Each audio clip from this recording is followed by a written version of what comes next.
bonjour à tous, mon nom est François Letarte, bienvenue sur ma chaîne JDRD30, une chaîne consacrée aux jeux de rôle sur table. Alors, une vie drôliste, et écoute, j'ai une vidéo, j'ai un sujet inspiré de Pat Boo, en fait, mais ça parlera pas de son sujet. Il a fait une vidéo là, la semaine passée, ça faisait longtemps qu'il n'avait pas fait. Écoutez, si vous voulez le lien.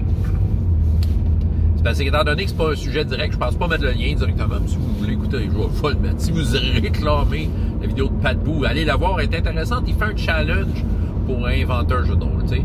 Puis parmi ses explications, il faisait à un moment donné un état de, tu sais, les jeux modernes versus les jeux anciens, certaines pratiques de jeux de rôle. Puis il a nommé le fait, un jeu, est-ce que ça vieillit mal? Est-ce qu'un jeu peut mal vieillir? Du moins, c'est ça la question que j'amène. Je me souviens pas s'il dit ça de même, mais moi, c'est ça que ça m'inspire. Est-ce qu'un jeu peut mal vieillir? Intéressant, ça, comme question. Si on regarde les jeux avant l'an 2000, je te dirais, tu sais, mettons, là, bon, il y en a pas beaucoup que... Il y en a beaucoup que l'an 2000, c'est déjà loin, c'est vrai, ça fait comme 20 ans, là, mais mettons, là, 90, 80, 70, est-ce que ces jeux-là ont mal vieilli? Est-ce qu'un jeu de même peut mal vieillir? Moi, c'est le mot mal qui est un... ils vont vieillir, mais c'est le mot mal qui est un peu dérangeant ici. C'est sûr que dans les présentations, si on parle juste de l'aspect visuel de ces jeux-là, c'est vrai que, bon, il y a des trucs qui se faisaient dans le temps qui se feront plus aujourd'hui, tu sais, ne serait-ce que la mise en page, OK, puis c'est ça, puis tu sais, au niveau des illustrations, puis tout ça.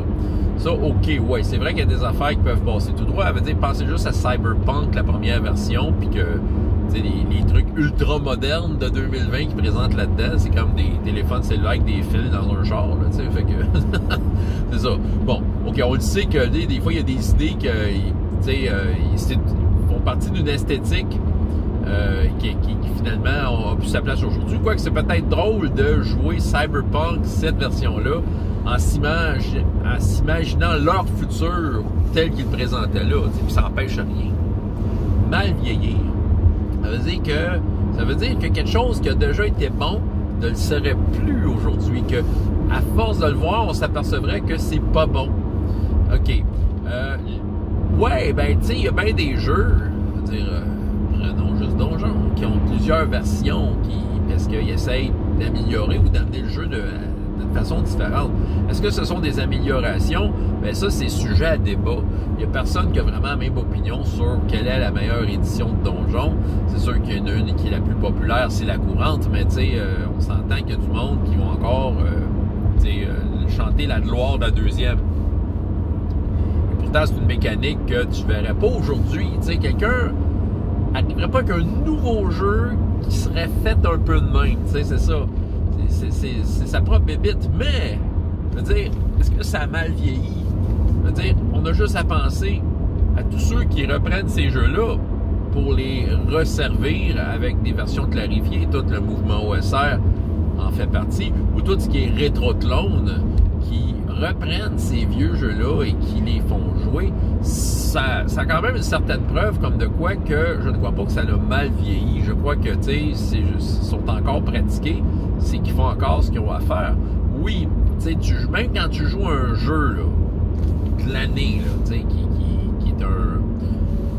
qui est un OSR, là, tu sais, puis que, tu sais, t'as une classe d'armure, point de vie, ça ressemble à Donjon de 1978, là, ben, tu sais, t'as quand même si c'est un jeu nouveau, t'as quand même l'impression de jouer un jeu de l'époque. Tu sais, on dirait que ça te transporte à une façon de faire qui était couramment pratiquée il y a de cela près de 50 ans.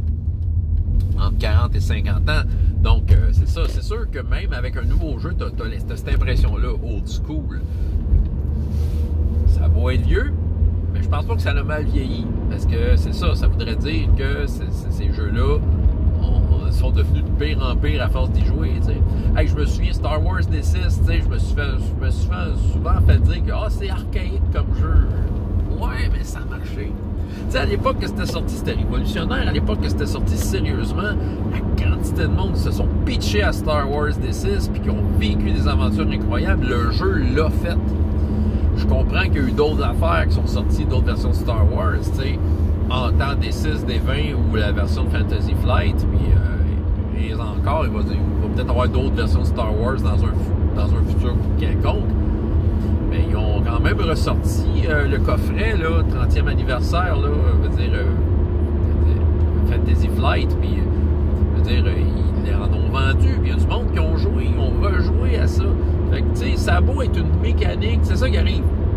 Je pense qu'il ne faut pas mêler archaïque ou ancien avec c'était moins bon ou que, tu sais, les jeux qui ont remplacé font en sorte que les anciens, ils n'ont plus leur place aujourd'hui. C'est aussi simple que ça. Je veux dire, tant qu'il y a du monde qui joue un jeu, ce jeu-là est en vie, peu importe l'âge qu'il y a. Puis, si ça répond à leurs besoins, le mot mal, il n'y a pas de mal là-dedans. En fait, il n'y a aucun jeu qui a mal vieilli. Il n'y a aucun jeu. Je pense que tous les jeux, ou presque, là, tu ne peux pas Fatal. Bon, ok, non, c'est ça. Écoutez, je pense que tous les jeux ont des joueurs à quelque part. Des fois, je suis surpris de voir sur des discussions du monde ressortir. Ah oui, je suis présentement dans une campagne 2, puis ils me donnent un super vieux jeu. Écoute, maintenant, je pense que c'est sur le Facebook de Tabletop Role Playing Games qu'il y a du monde qui racontait qu'il jouait à Space Opera, qui se trouve être un vraiment vieux jeu de science-fiction. Il est sorti en 1980. C'était un jeu qui avait une sale réputation. Faire un personnage là-dedans, c'était super compliqué, puis tu mourrais vite.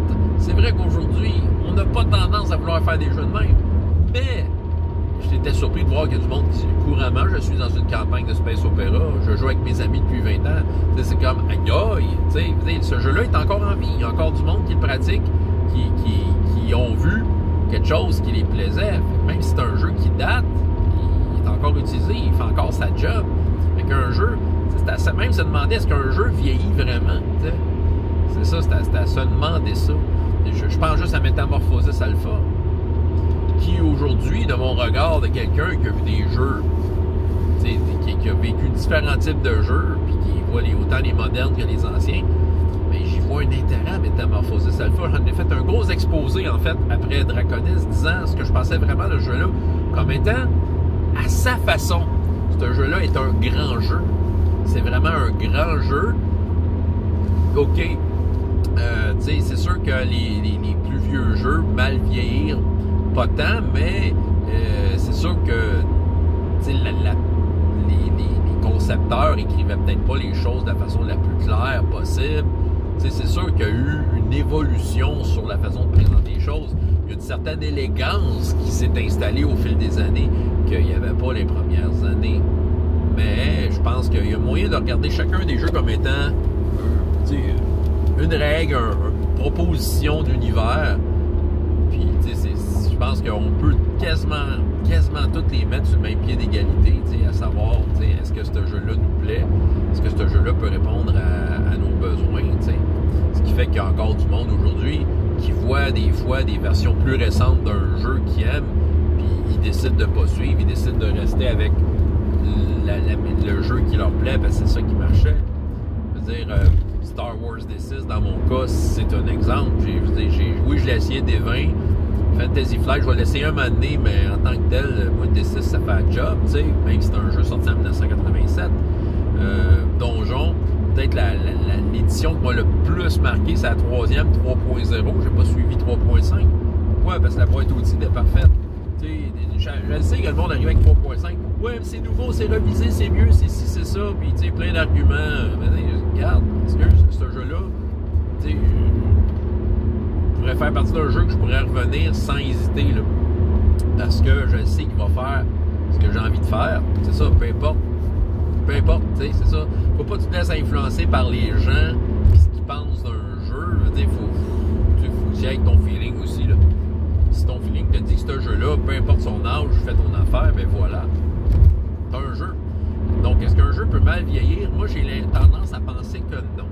Mais, ça serait intéressant de voir ce que vous avez à penser là-dessus. Est-ce que vous avez de quoi dire? Est-ce qu'un jeu peut mal vieillir? Donc, laissez ça dans les commentaires. François Letarte, JDR30. Et jusqu'à la prochaine fois, il y a autant de plaisir dans la vie que dans les jeux. Au revoir!